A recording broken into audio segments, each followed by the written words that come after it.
up guys, this is Ben from bestverticaldunktraining.com, and today my topic I want to bring to you guys is 4 mistakes people make during their vertical jump training programs. So I'm just going to highlight 4 key mistakes I think that I made looking back when I was doing the jump manual. I give a review of the jump manual on my website below, but I just wanted to talk about the mistakes I made doing the jump manual, mistakes I did before I even joined the jump manual, and that can really hurt your vertical increases over time. So let's hop into it. The first one is too much lifting or overtraining. You'll know you're overtraining when you just can't jump the same. You'll feel like you're jumping at 70%, 60%, and if you don't feel like you're jumping 100% every single rep, then unless it's the end of the workout, if it's the beginning of the workout, then you know you're overtraining and you need to get some rest. Normally 2 to 3 days of rest will get you back into shape. And besides that, rest is really the best way to cure overtraining. Training through overtraining is not the best idea because it'll just worsen it. And I know you're a go-getter, maybe you're like me and you just want to train all the time, but you really have to respect your body and think in the long term and just get that rest.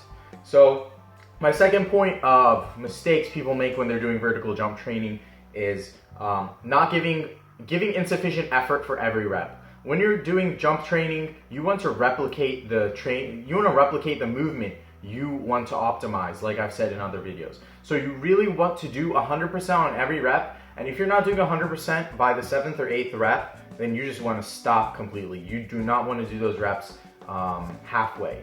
And I really came to realize this over time because I always want to burn myself out, but it didn't really help my vertical. So I realized that over time, you really have to keep the reps low and go 100% instead of training for endurance. We're training for explosiveness, quickness, and not endurance. So that brings me to my third point.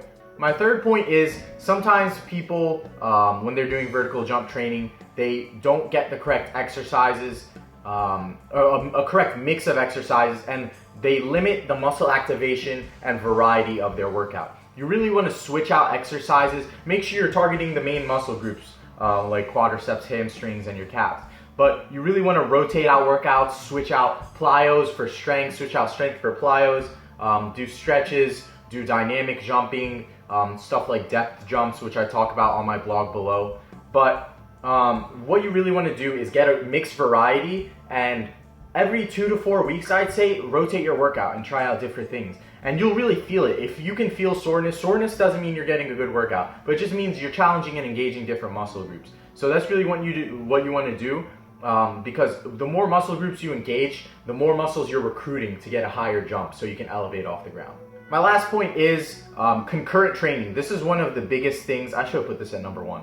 But this is one of the biggest things that's going to happen to you when you're doing vertical training. I really think vertical training should be like something where you completely focus at it and don't have any other outside trainings, because it really is an all-in process. Because just like you know that people hate leg day, I personally loved leg day when I did the jump manual. Now that I've kind of slacked off, I kind of see why people don't like leg day, but it really is something that takes all of the energy out of you. And if you're doing other sports like track, if you're doing it during the basketball season, which I don't recommend, it's going to wear you out. And then during practice, you'll suck. And then during workouts, you're going to be terrible. So you really want to make sure you do your workouts in the off season.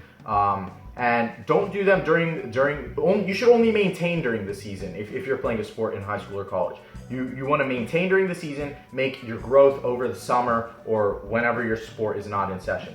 But what you really want to do is make sure you're putting all your focus towards vertical training, and your auxiliary training, make sure it doesn't get in the way of that. Because when you give on one side, you give on the other, and it just doesn't condone vertical jump gains. Because I would try to mix in running with doing explosive plyos and strength, and it just didn't work. So I just stuck with doing strength and plyos with the jump manual. The workout was totally provided, and I tried to add my own stuff, but it just never worked out. So you really want to avoid concurrent training because that'll burn you out, cause you to overtrain, and limit your results. Anyway, that's the 4 tips I had for you on the 4 mistakes people make when doing vertical jump training. If you like this video, hit the thumbs up below, subscribe to the channel. I'll be publishing content every week to help people who want to learn how to jump higher, want to learn how to dunk for basketball or jump higher for volleyball maybe. Any sport where jumping higher would help. If you're going to actually check out my website, check out the jump manual. I highly recommend it. I took my vertical from 18 inches to 39 inches in about a year. I gained 15 inches in 5 months. I talk about it on my website below, so you can click there, check out my story. I really recommend it. I've tried 3 other programs. They just weren't that good. I like the jump manual the best. Maybe I'm biased, maybe I'm not, but it works for me. I have proof on my website. I talk all about it. It's linked below, or you could click on the annotation I'll probably put up. Anyway, thank you guys so much for watching. Peace out. Have a great 2017. Bye.